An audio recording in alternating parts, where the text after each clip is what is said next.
Greetings and welcome to the Rose Bush, the channel where growth happens one thorn at a time. My name is Rose, and today I'm watching a TED Talk by Tim Urban's titled Inside the Mind of a Master Procrastinator. So let's not procrastinate and let's watch this.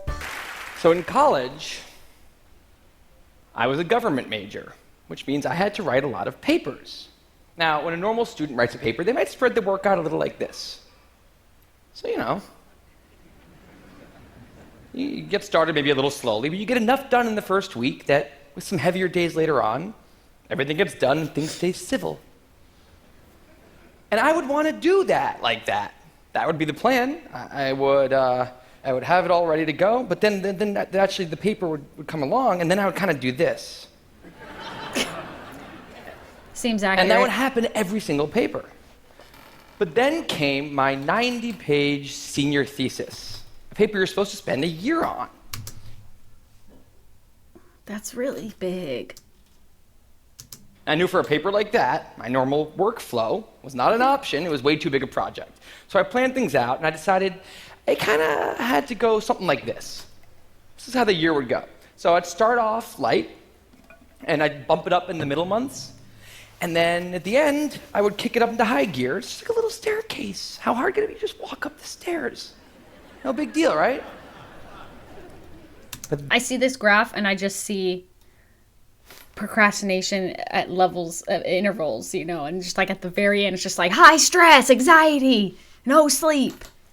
Then, funniest thing happened. Those first few months, they came and went, and I couldn't quite do stuff. So we had an awesome new revised plan. And then... There you go. But then those middle months actually went by, and I didn't really write words. And so we were here. And then 2 months turned into 1 month, which turned into 2 weeks. Yikes. And one day I woke up with 3 days until the deadline, still not having written a word. And so I did the only thing I could. I wrote 90 pages over 72 hours, pulling not one but 2 all-nighters. Ew. Humans are not supposed to pull 2 all-nighters. Sprinted across campus, dove in slow motion, and got it in just at the deadline. I thought that was the end of everything. But a week later, I get a call. And it's the school. And they say, "Is this Tim Urban?" And I say, "Yeah." And they say, "We need to talk about your thesis." And I say, "Okay." And they say, "It's the best one we've ever seen." What?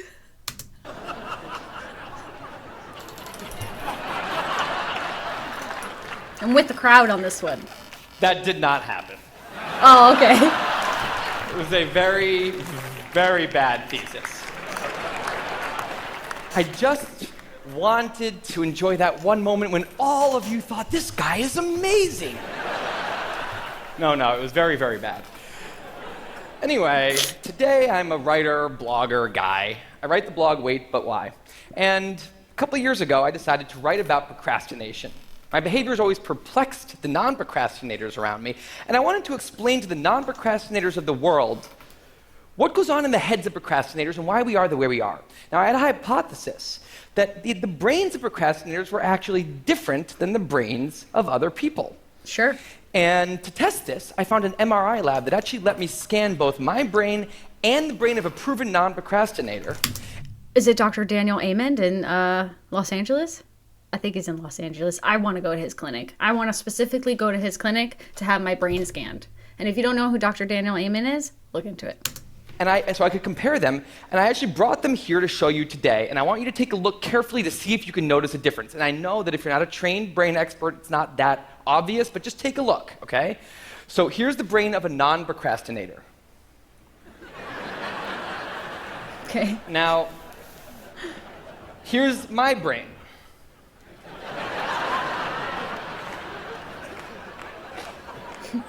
There is a difference. So you're saying your monkey Both mind brains is have a kicked in. rational decision maker in them, but the procrastinator's brain also has an instant gratification monkey. Now, what does this mean for the procrastinator? Well, it means everything's fine until this happens.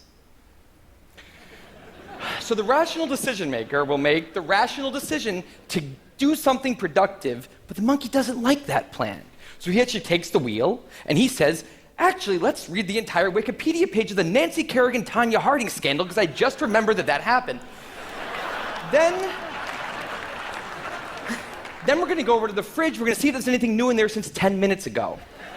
After that... This seems like ADD, but I don't know. I mean, I'm not a doctor, I'm not a psychiatrist, I don't know.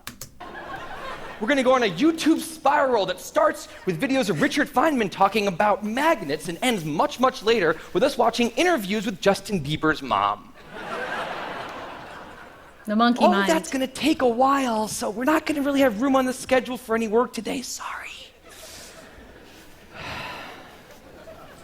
Now, what is going on here?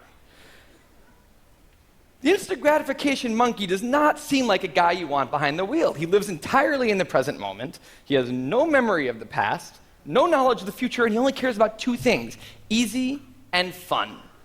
Now, in the animal world, that works fine. If you're a dog and you spend your whole life doing nothing other than easy and fun things, you're a huge success. And to the monkey, humans are just another animal species he has to keep well slept, well fed, and propagating into the next generation. Which in tribal times might have worked okay. But if you haven't noticed, now we're not in tribal times. We're in an advanced civilization, and the monkey does not know what that is. Which is why we have another guy in our brain, the rational decision maker, who gives us the ability to do things no other animal can do. We can visualize the future. We can see the big picture. We can make long-term plans. And he wants to take all of that into account. And he wants to just have us do whatever makes sense to be doing right now. Now, sometimes it makes sense to be doing things that are easy and fun, like when you're having dinner or going to bed or enjoying well-earned leisure time. That's why there's an overlap. Sometimes they agree. But other times, it makes much more sense to be doing things that are harder and less pleasant for the sake of the big picture, and that's when we have a conflict. And for the procrastinator, that conflict tends to end a certain way every time, leaving him spending a lot of time in this orange zone, an easy and fun place that's entirely out of the make sense circle. I call it the dark playground. Now, the dark playground is a place that all of you procrastinators out there know very well. It's where leisure activities happen at times when leisure activities are not supposed to be happening. The fun you have in the dark playground isn't actually fun because it's completely unearned and the air is filled with guilt, dread, anxiety, self-hatred, all those good procrastinator feelings. And the question is, in this situation with the monkey behind the wheel, how does the procrastinator ever get himself over here to this blue zone? A less pleasant place, but where really important things happen. Well, turns out that the procrastinator has a guardian angel, someone who's always looking down on him and watching over him in his darkest moments, someone called the panic monster. It's a great drawing. Now, the panic monster is dormant most of the time, but he suddenly wakes up anytime a deadline gets too close or there's danger of public embarrassment, a career disaster, or some other scary consequence. And importantly, he's the only thing that the monkey is terrified of. Now, he became very relevant in my life pretty recently because the people of TED reached out to me about 6 months ago and invited me to do a TED Talk. There it is.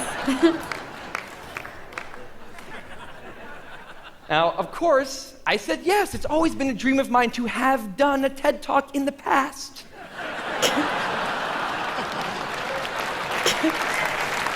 That's good.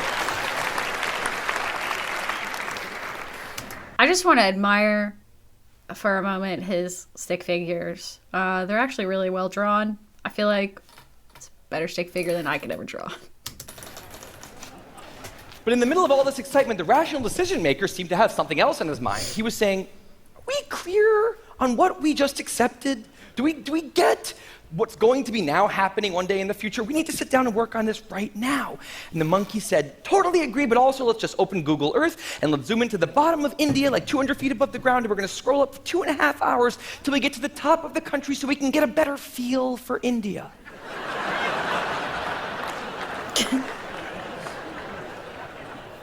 So that's what we did that day.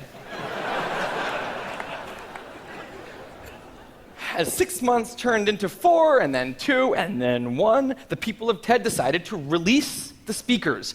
And I opened up the website, and there was my face staring right back at me, and guess who woke up? The panic monster. So the panic monster starts losing his mind, and a few seconds later, the whole system's in mayhem.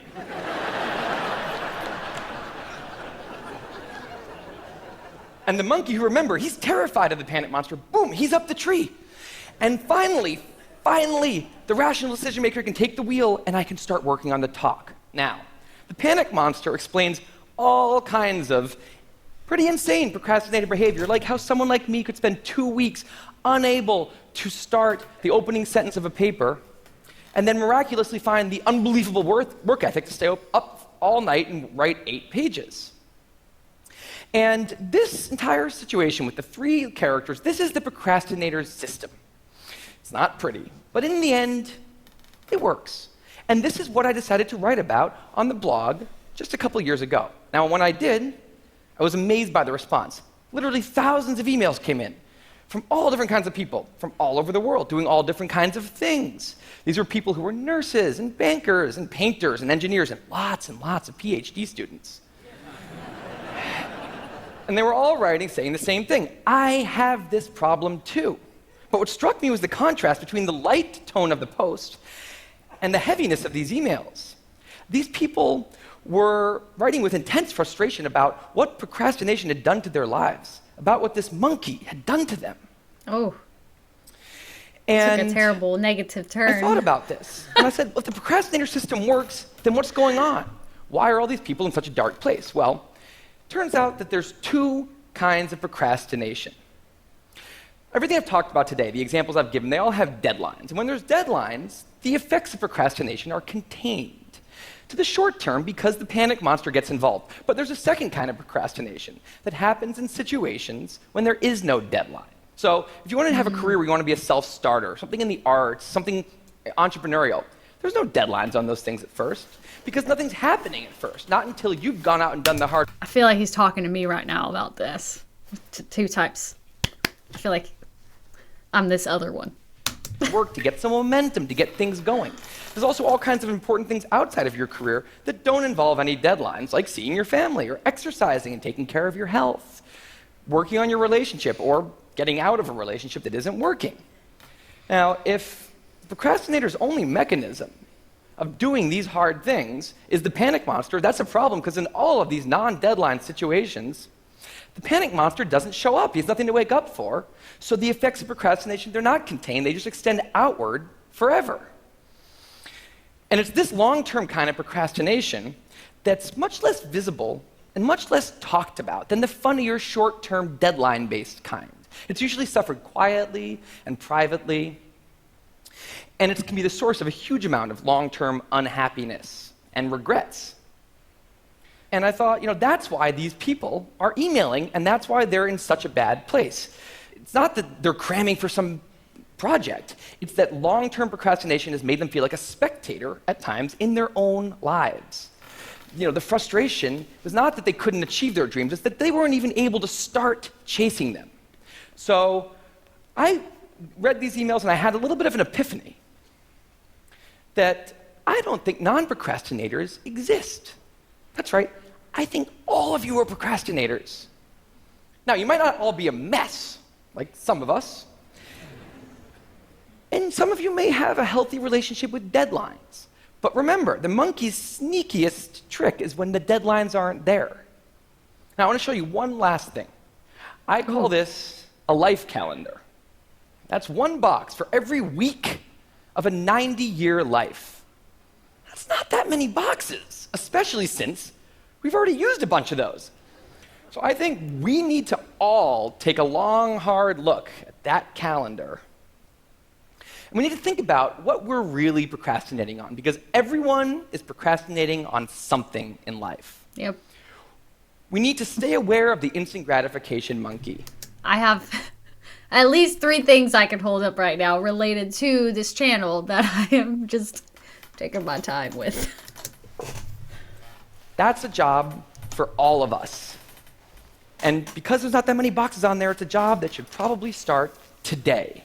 Well, maybe not today, but you know, sometime soon. Thank you.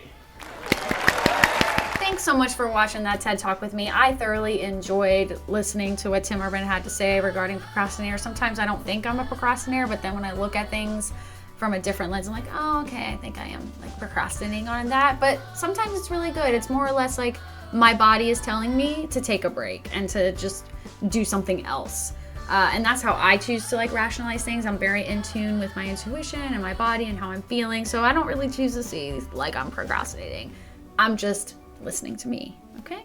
I would love for you to stick around, hit the subscribe button, make sure you hit that like button so you can help nourish the algorithm. We definitely want the channel to grow. Leave a comment down below letting me know what you think I should react to. I'm going to be doing a lot more of these things, TED Talks, all kinds of different things, from probably Live Bible TV, everything related to people telling their stories or mental health content. So would love for you to stick around and grow with me. See you on the next one.